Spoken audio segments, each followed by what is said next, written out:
Hi guys, welcome back to Angeli's Math Desk. In today's video, we will be continuing with the topic of quadrilaterals. Now first, let us talk about the sum of measure of external angles of a polygon. Now, let's look at the following figure. Now let's say if I were to walk on the outside of this figure, let's say we start walking at this point and we walk and we walk. We go there, and we come back to our original point. We come back to the same point where we started, right? It's almost like we end up completing one complete turn, which implies it is a circle. And we know that circle is 360 degrees, right? The angle is 360 degrees for coming back to the same point, which is essentially a circle. So if I were to start at this point and I go around and I come back to the same point, I have a circle, and this angle is 360 degrees, right? So now if we were to now use this knowledge and try to find x, what will be the value of x? We know that this is 90 degrees, so 90 degrees plus x, that's x, plus 50 degrees, so we're going here, and then plus 110 degrees, and we know we came back to the same point, therefore equals 360 degrees, which implies x plus 160 plus 90 equals 360 degrees, x plus 250 equals 360 degrees, x equals 110 degrees. So we figured out that this x equals 110 degrees, right? And now this measure of 360 degrees stays the same for all polygons regardless of their number of sides, because again, you're starting from one point and you're coming back to the same point. It's almost like you're taking one complete turn, which is a circle, right? And also we will notice as the number of sides increase, it will eventually turn into a circle. We will be able to see that circular shape forming much more clearly when the number of sides increase. For example, like let's say we are talking about a hexagon. A hexagon looks like this. So we start at this point, let's say we start here and we go and we come all the way here. It's almost one full turn we did. And now if we were to look at an octagon, we would have 8 sides, which would look something like 1, 2, 3, 4, 5, 6, 7, and 8, right? Again, let's say we started here and going around. It almost like seeing that circle is much easier as the number of sides increase in a polygon. Now let's solve another question together. Now this question says, find the number of sides of a regular polygon whose each exterior angle has a measure of 20 degrees. Now we have just learned that the sum of measure of exterior angles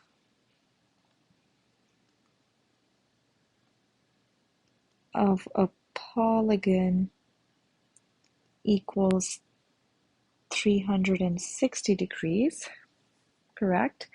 And now we are given that the measure of each angle, each exterior angle equals 20 degrees. So therefore, the number of sides of this regular polygon will be 360 degrees over 20 degrees, which is 18. So therefore, this regular polygon has 18 sides in this case. Now let's solve another question together. It says, find x in this following figure, like this. this,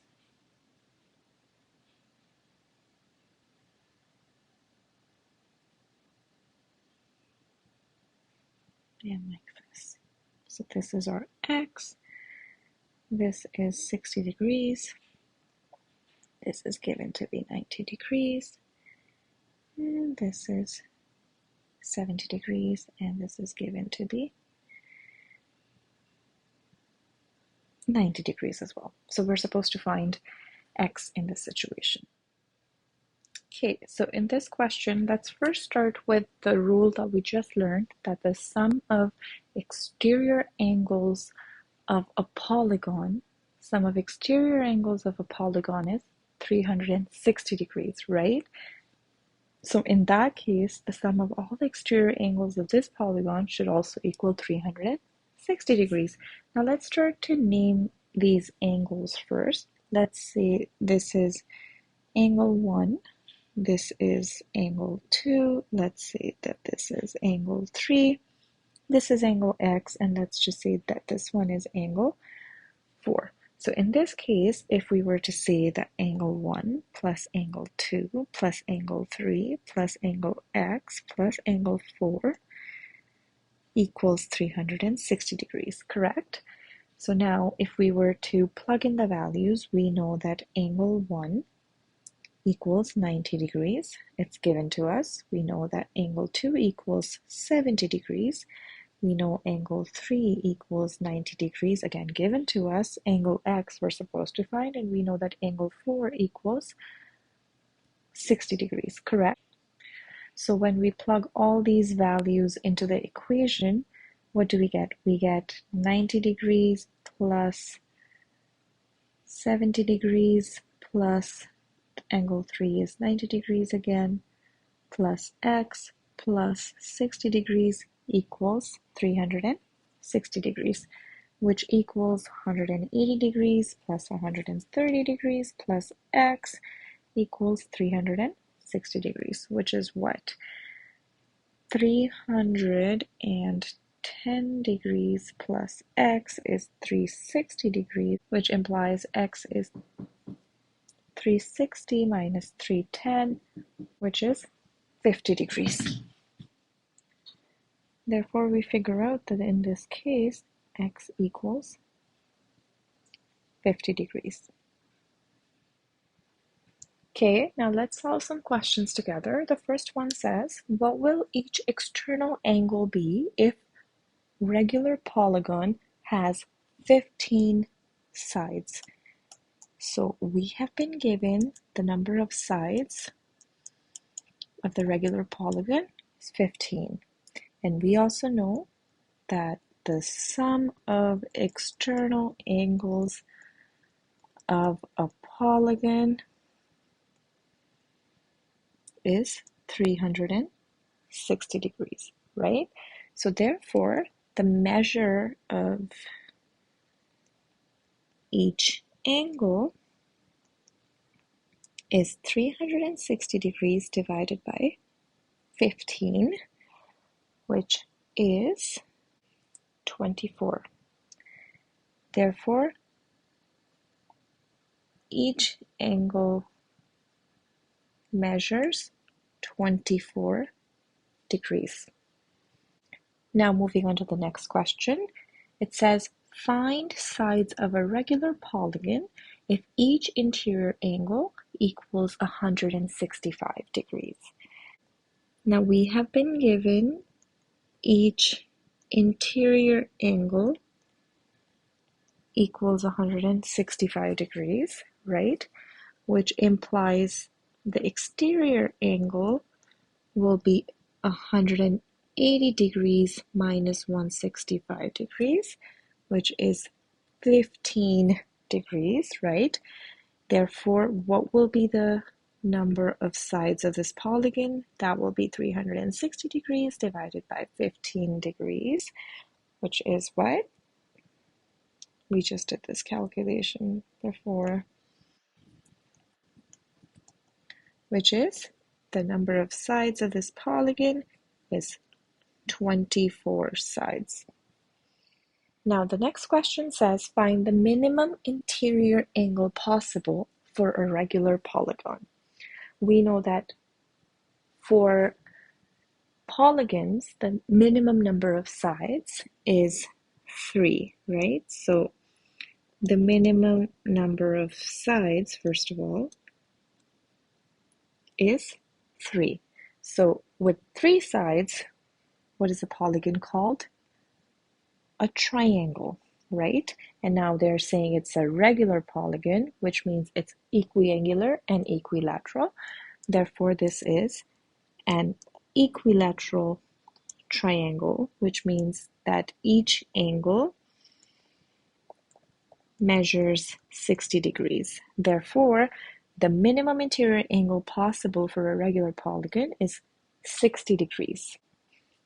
Now the next question says, find the maximum exterior angle possible of a regular polygon. Again, we have found out that the minimum interior angle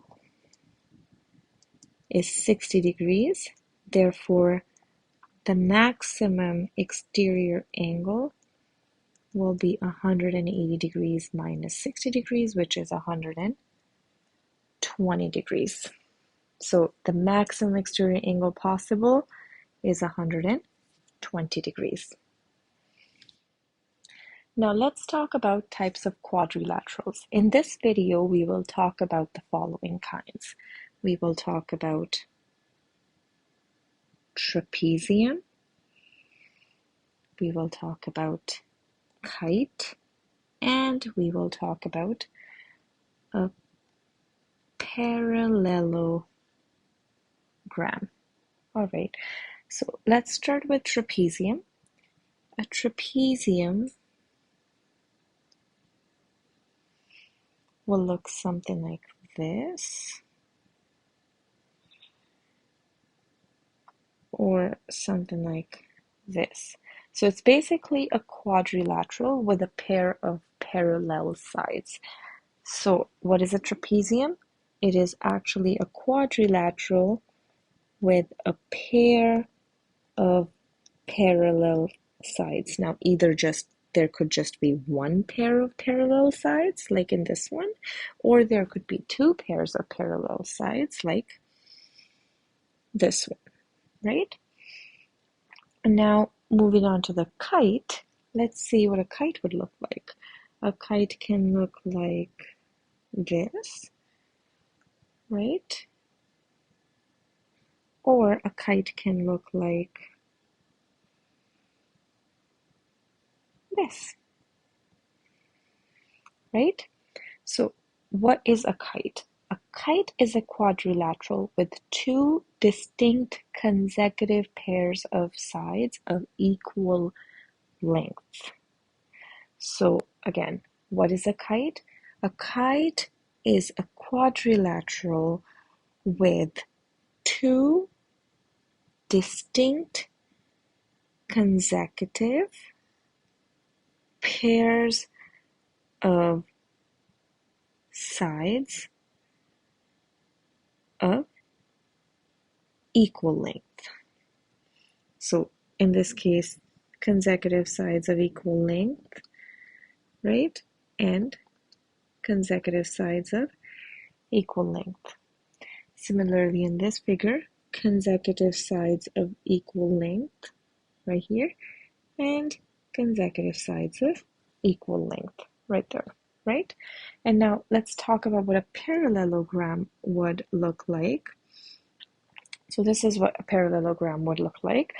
Basically has 2 pairs of parallel sides. So what is a parallelogram? It is actually a quadrilateral with 2 pairs of parallel sides. So we can see that this is one pair and this is a second pair. So now let's talk about what all is there in a parallelogram, right? Now let us consider the following parallelogram A, B, C, and D. We have 2 pairs of opposite parallel sides, which is AB, DC is one pair, and BC and AD is the second pair. So again, we said that AB is parallel to DC and they are opposite. And we also said that AD is parallel to BC, and again, AD and BC are opposite sides as well, right? And angle A and angle B are called adjacent angles. So angle A and angle B are adjacent angles, and angle A and angle C are opposite angles, right? And similarly, AB and BC are adjacent sides. Similarly, AB and AD are adjacent sides. Okay, now let's solve a question together. Find perimeter. Find the perimeter of the following parallelogram ABCD. And this is the parallelogram ABCD, and we have been given that this is 13 centimeters and this is 6 centimeters. So what is the perimeter in this case? Perimeter again is AB plus BC plus CD plus DA, right? And AB here is 13 centimeters plus BC is 6 plus CD is again 13 plus DA is again 6. This is all centimeters. So how much does that equate to? 26 plus 12 centimeters, which is equal to 38 centimeters. Therefore, the perimeter of parallelogram ABCD equals 38 centimeters. Okay, so we just solved the question together, which was to find the perimeter of a parallelogram ABCD. And in that question, we said that AB was equal to CD and BC was equal to AD, correct? But why did we say that? So why is AB equal to DC and AD equals BC? Why? So to understand this, let us look at the parallelogram ABCD, and we have a diagonal BD, right? Here, let's say this is angle 1, and this is angle 2, this is angle 3, and this is angle 4, right? So now what do we see? What do we get here? We get two triangles. We get two triangles in this case, namely triangle ABD and triangle CBD, correct? Yes. And now we know that angle 1 is equal to angle 2 and angle 3 is equal to angle 4. Why? We've learned it before that these are equal because they are opposite angles, correct? And now, since in triangle ABD and triangle CBD, angle 1 equals angle 2 and angle 3 equals angle 4 and BD equals BD, right? Because BD is common, because it's common, we can say that triangle ABD is congruent to triangle CBD. By what rule? By ASA, angle, side, angle, like angle, side, and angle, right? Therefore, we can say that AB equals DC, and we can also say that AD equals BC. Hence proved. Okay, so now let's talk about the properties of angles of a parallelogram. The first property says that opposite angles of a parallelogram are equal. Now, if we were to refer to this parallelogram ABCD that we were discussing about before, where we had BD diagonal, correct? We saw that triangle ABD was congruent to triangle CBD by angle, side, angle rule, because angle 1 was equal to angle 2 and angle 3 was equal to angle 4 since they were opposite angles and BD was common. Now, since triangle ABD is congruent to triangle CBD by ASA rule, we can say that angle A equals angle C. We also know that angle 1 equals angle 3 and angle 2 equals angle 4. Therefore, for an entire parallelogram, angle B would be equal to angle 1 plus angle 4, correct? And angle D would be equal to angle 3 plus angle 2, right? Yes.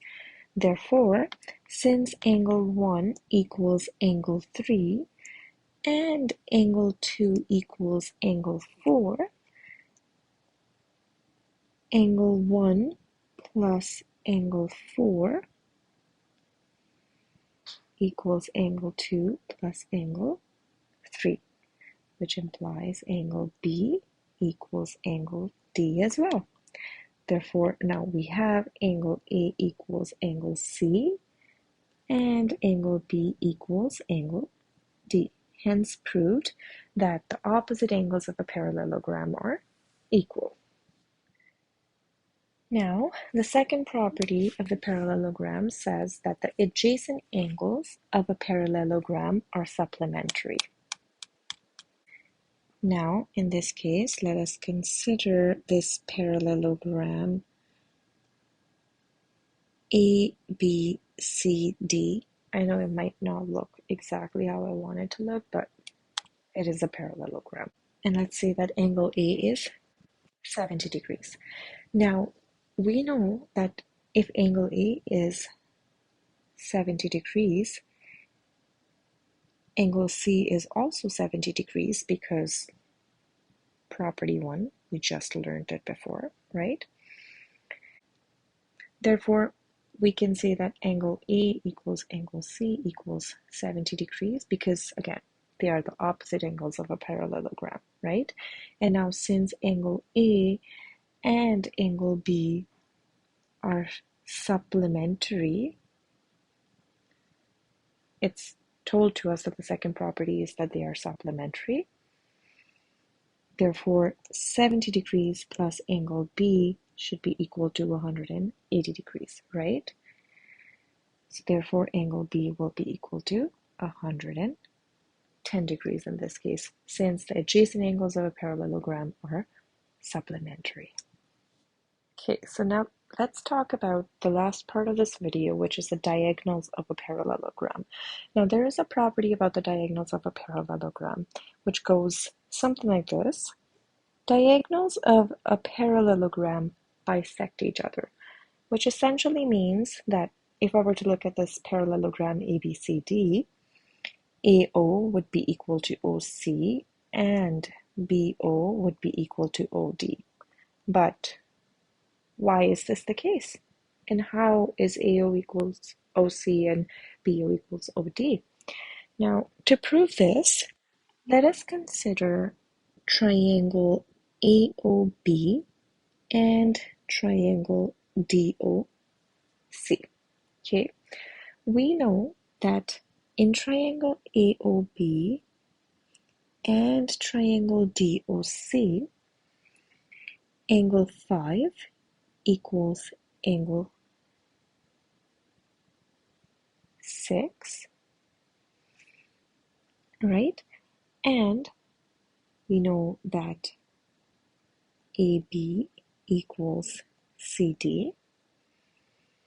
We also know that angle 1 equals angle 2.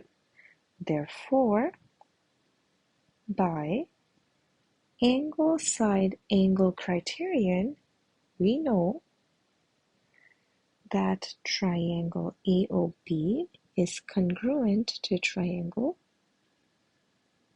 DOC.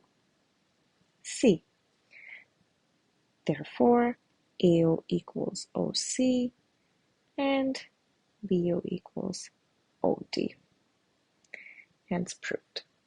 And now, just in case if you're wondering why is angle 5 equal to angle 6 and angle 1 equal to angle 2, that is because these are alternate interior angles, and we did talk about them before.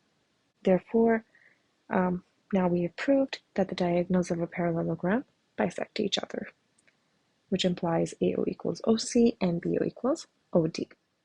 Alright guys, so this brings us to the end of our video. If you guys do like my video, please do not forget to like and share this video. Also, please do leave a comment down below. Please subscribe to my channel and hit the bell icon so you never miss a video ever again.